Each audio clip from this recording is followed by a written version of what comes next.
I think people think that, and maybe before it did include a lot of bureaucracy, but they think that it's a lot of bureaucracy, it's a lot of law, and I don't know, we are like not strategically thinking, maybe. So that it might be boring. That's definitely not boring. So that's what I can say. The 2 days does not look like each other at all.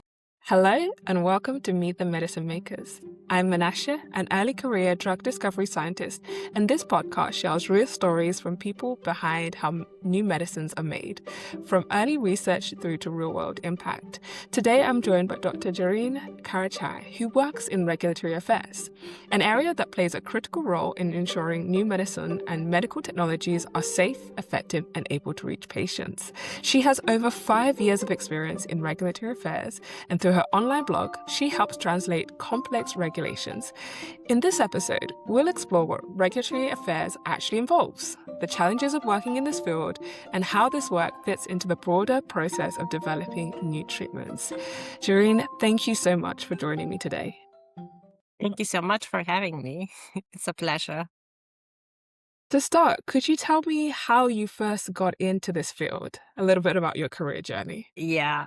I mean, it's more or less very similar to everyone else that if you talk to any regulatory affairs professional, they'd be like, well, I had no clue what regulatory affairs was when I was in my studies. So it was quite similar for me. I was finishing my PhD and I realized I didn't want to stay in academia and I was looking into my options. And I actually started reading job descriptions. Um, about the potential job positions advertised in the pharma industry mainly. And then I came across regulatory affairs a couple of times, and that seemed interesting. And I did have one friend working in regulatory affairs there. I talked to him a little bit, trying to understand, but it's quite tough to really chit chat like 10-15 minutes trying to understand what it's about. So basically, yeah, through this actually friend that I got my first interview in a company. Then that was a generic pharma drug company. And there I could, then I did my first interview there. And first I was rejected because the timing did not meet. So I was still in my PhD, so I didn't finish it yet. Like I wanted to start later. They wanted to have someone quite quick. But then like 2-3 months later, they called me again and I did the interviews again and then I got the job. So that was around like over 5 years ago.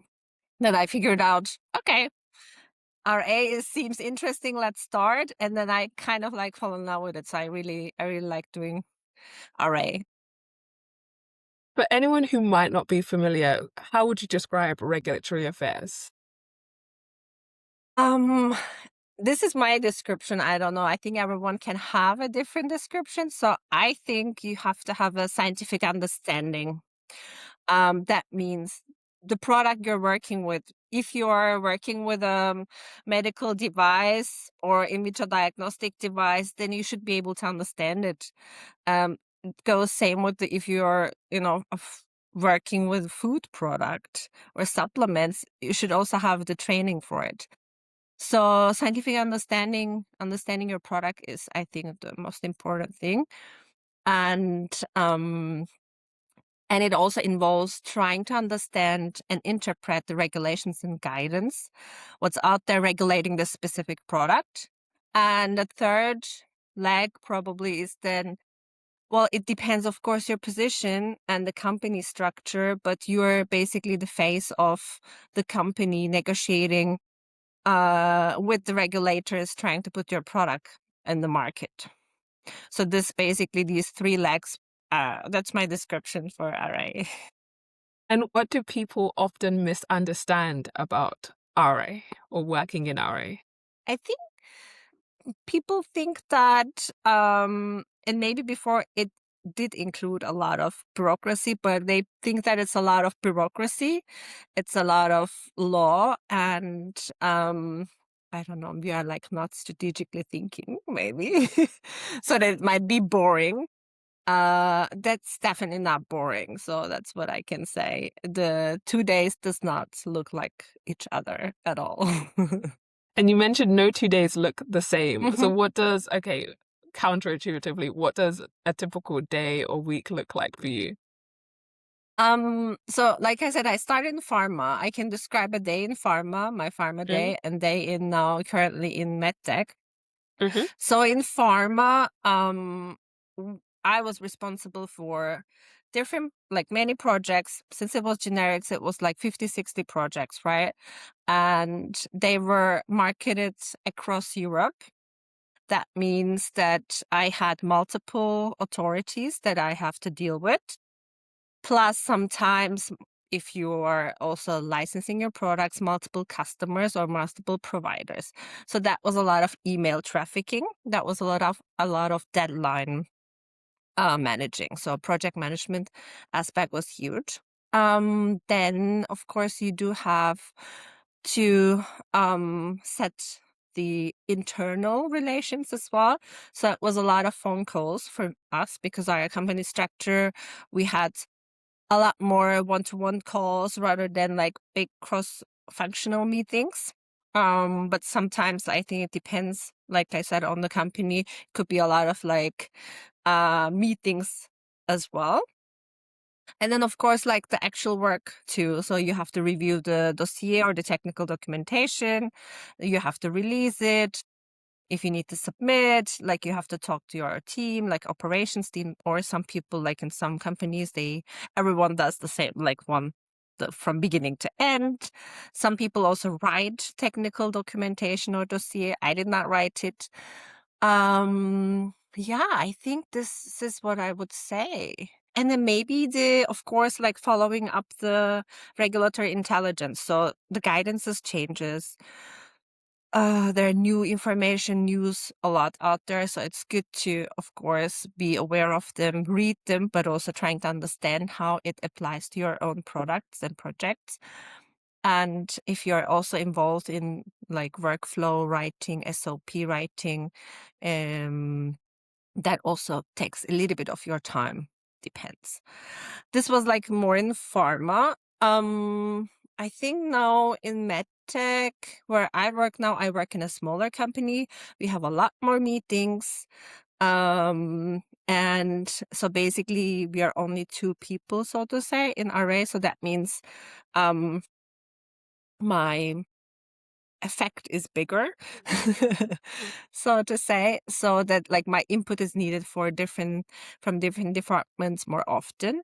But of course, like submissions, planning deadlines, and so on and so forth, this kind of stays the same.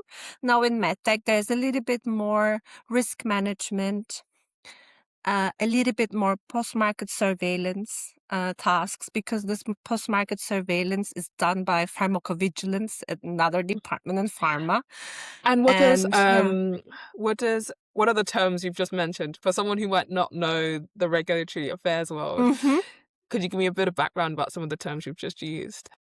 Yeah, like post-market surveillance means the product. So you submit your product the first time to the authority, you get an approval. Then afterwards, your job doesn't end there. You have to follow up the product. Safety-wise, um, basic the effect of the product on the patients. So in pharma, this is called pharmacovigilance. The pharmacovigilance department itself take the job. Also, the regulators publish quite regularly news updates like, okay, they also collect information and they find out this drug actually has a new side effect, and they basically command companies to put it in the product information. This all intelligence pharmacovigilance collects and then give us the information. But in medtech, so in medical device sector, this is done by the regulatory affairs managers, of course. And so in the department, if the company is bigger, you can have post-market surveillance teams depending on the product number and so on. So yeah, post-market surveillance is this, pharmacovigilance I explained. What else I said? I said risk management. Yeah, this is a large topic, but this is what I can say. So in pharma, rules and regulations are more fixed, stricter. It also has a longer history. So, but in med tech, a lot of like you cannot really categorize so many things because I don't know, in one you have a software as a medical device, in the other it's a genetic test. So the product itself can differ, and regulators want the companies to take the responsibility to assign their decisions or make their decisions based on the risk on the patients. So there's a risk approach, so to say, in the regulatory affairs and also in the whole quality environment of medical devices compared to pharma.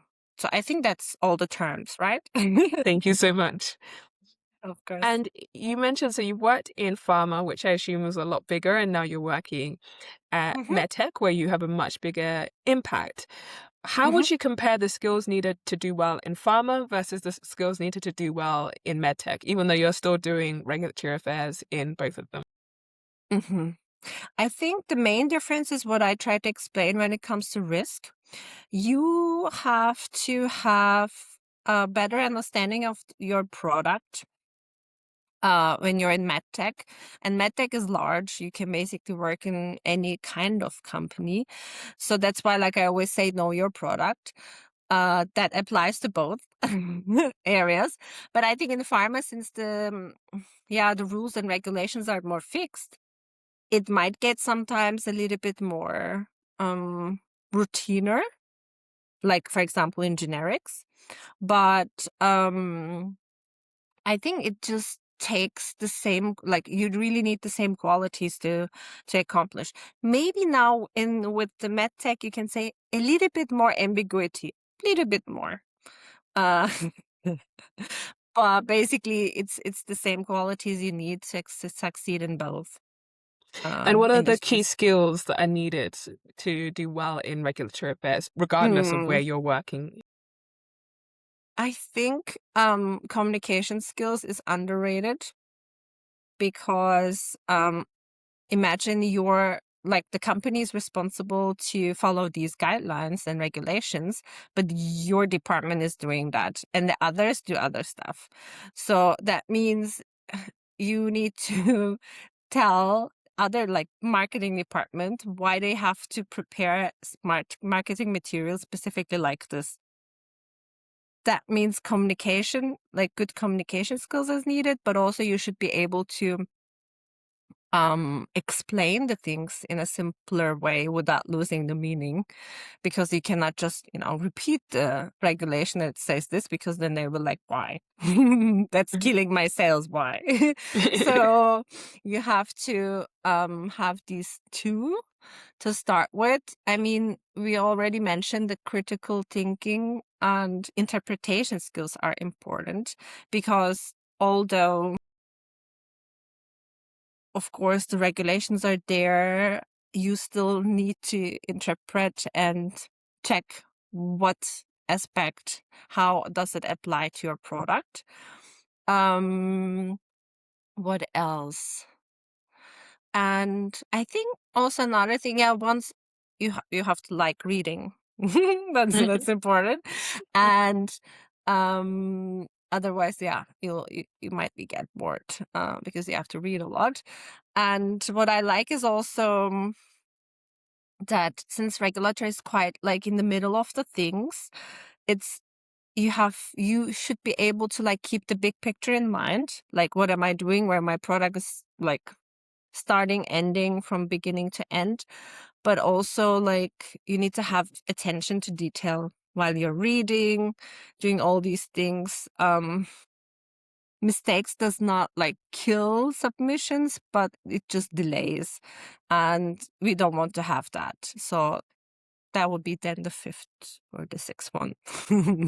Then I would list. And how would you recommend someone go about sort of cultivating or sort of strengthening these skills? I can say that that's what I got from my PhD study.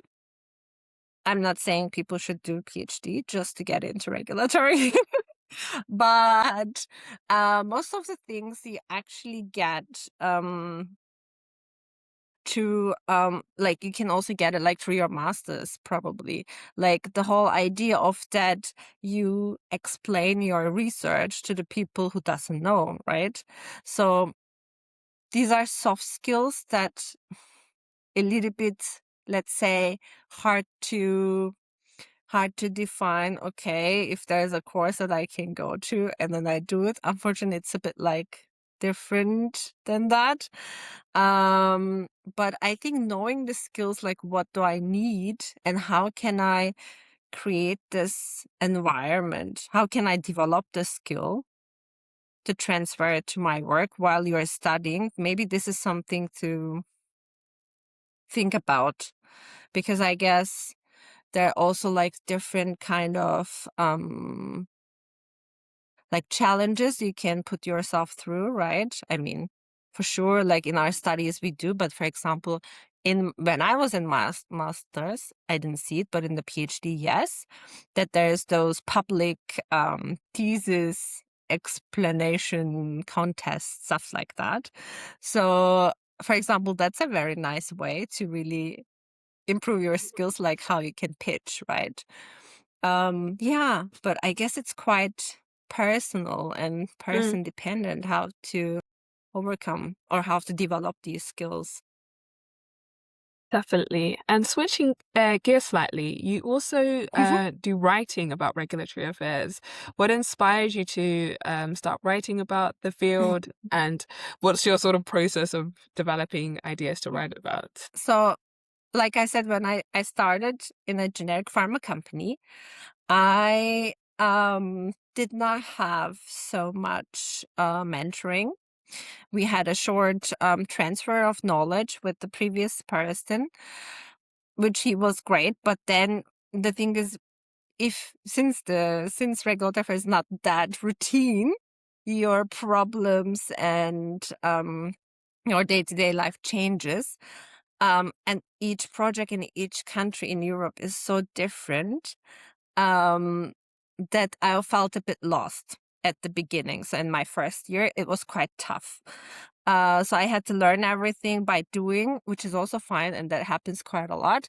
But with the generic pharma company, that you do have pace, so that you Yes. have to be really um, every day doing that.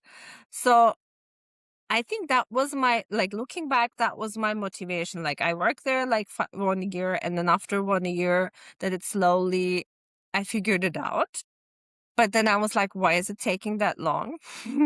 Why no one is like really telling you? Because of course you also attend courses and so on, like professional development courses the company provides, but it doesn't give you the nuances of it. And that was quite annoying. So that was my motivation actually to get started. But I started quite like, I think 2 years afterwards.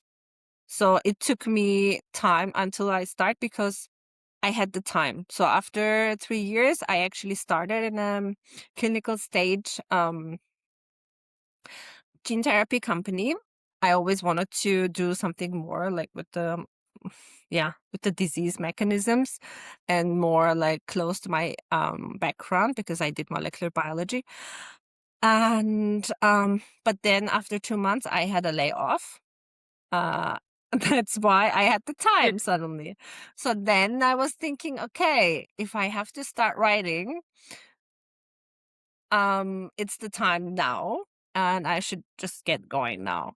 So that's basically the story, that how it happened, how it all came together. And what I write, yeah, I think it just it I get different resources. Sometimes it's just like the questions in my mind. Sometimes I also get DMs that how is this and how is that. Like I also have like coffee chats doing this, like how I broke into regulatory and what is regulatory. This I also try to have coffee chats with the people who are interested in it, as much as my time allows. And there are also a lot of questions coming from there.